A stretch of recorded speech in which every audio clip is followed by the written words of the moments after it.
Welcome to Discover Daily by Perplexity, an AI-generated show on tech, science, and culture. I'm Isaac. And I'm Sienna. Today we're exploring a fascinating development in mathematics, the discovery of two new types of infinity. But first, let's look at what else is happening across the tech and science landscape. Our first story comes from Harvard University, where a major AI training dataset is set to be released. Harvard, in collaboration with Google and with funding from Microsoft and OpenAI, is preparing to unveil a dataset comprising nearly 1 million public domain books. This is a significant move in the world of AI research, Sienna. What can you tell us about it? Well, Isaac, this is indeed a big deal. The dataset, which will be made available through the Harvard Library Public Domain corpus, is designed to advance AI research by providing a diverse, high-quality, and ethically sourced resource for training models in natural language processing and other applications. Can you give us an idea of what kind of content we're looking at in this dataset? Absolutely. The dataset includes a wide range of content spanning various genres, time periods, and languages. We're talking about works of literature, historical documents, scientific texts, and philosophical treatises that have entered the public domain. This breadth ensures that AI models trained on this corpus will have exposure to a wide array of writing styles, subject matter, and cultural perspectives. That diversity sounds crucial for developing more sophisticated AI systems. How do you think this dataset might impact AI development? The potential impact is significant, Isaac. This dataset could enhance AI models' capabilities in several key areas. We're looking at improved language comprehension and generation, allowing AI to better understand context, nuance, and historical language variations. It could also advance AI applications in fields such as digital humanities, historical research, and cross-cultural studies. Perhaps most importantly, by providing a diverse and high-quality dataset, Harvard's initiative addresses a critical need in the AI community for ethically sourced, copyright-free training data. It's fascinating to see this collaboration between academia and tech giants. Harvard's working with Google on this, and it's funded by Microsoft and OpenAI. What does this say about the current state of AI research? You're right to highlight that collaboration, Isaac.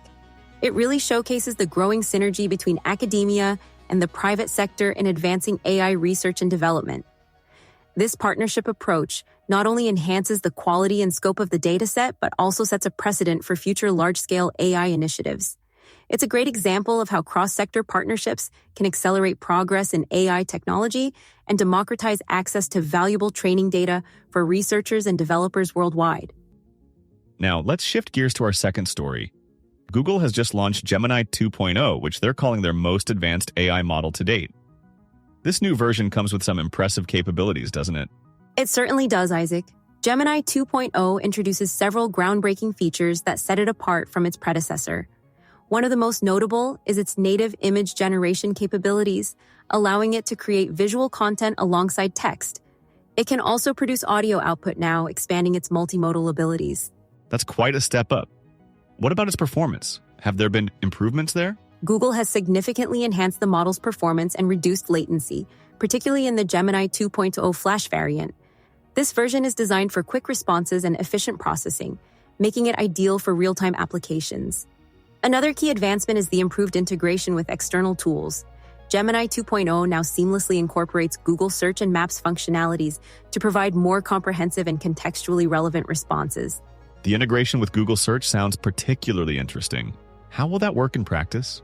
Well, Gemini 2.0 will be incorporated into Google's Search Generative Experience and AI overviews, enhancing the quality and relevance of search results. This integration allows Gemini 2.0 to leverage Google's vast knowledge base, providing users with more comprehensive and contextually accurate information directly within search results. We can expect more detailed and nuanced summaries of search topics, more natural and informative responses to complex queries, and potentially more sophisticated image and audio-based searches. It sounds like this could have far-reaching implications across various industries. What kind of impact do you think we might see? The potential impact is substantial, Isaac. Gemini 2.0, with its enhanced multimodal capabilities and improved performance, is poised to drive innovation in areas such as content creation, data analysis, and customer service. The integration of native image generation and audio output could revolutionize fields like digital marketing, entertainment, and education, offering more immersive and interactive AI-powered experiences. Google is referring to this as the agentic era of AI, suggesting a future where AI assistants become more proactive and autonomous in completing tasks. It seems like we're on the cusp of some major changes in how we interact with AI.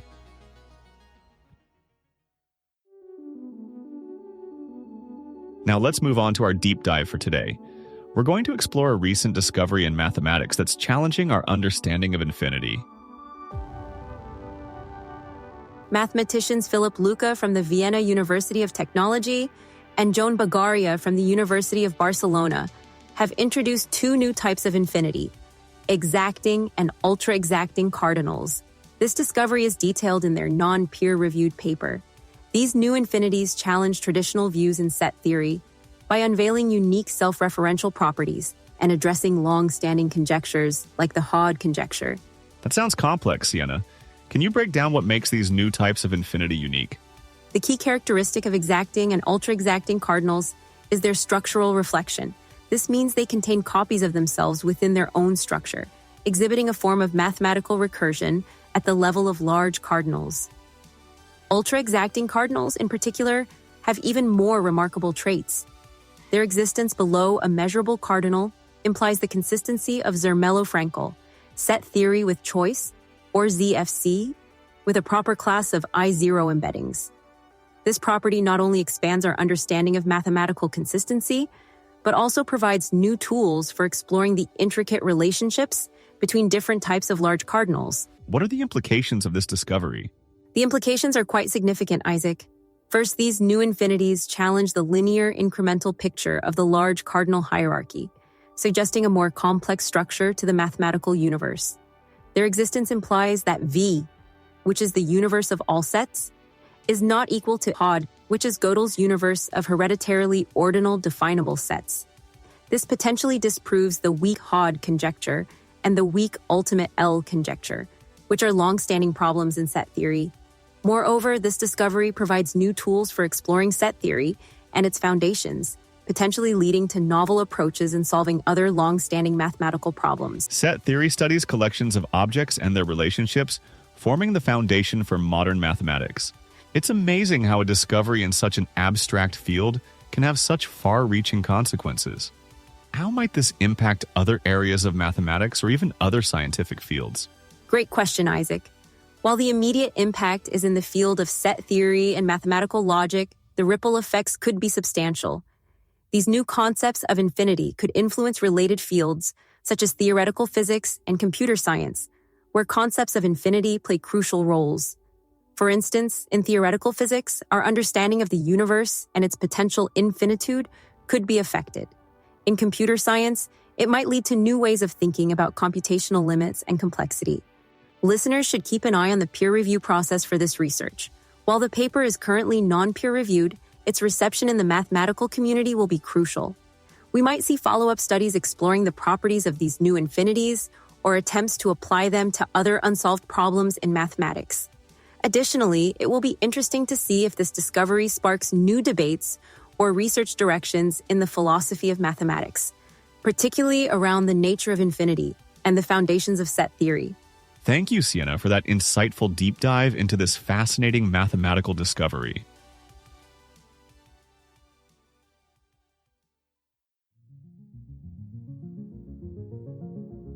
That's it for today. Thanks for tuning in, and don't forget to subscribe on your favorite platform.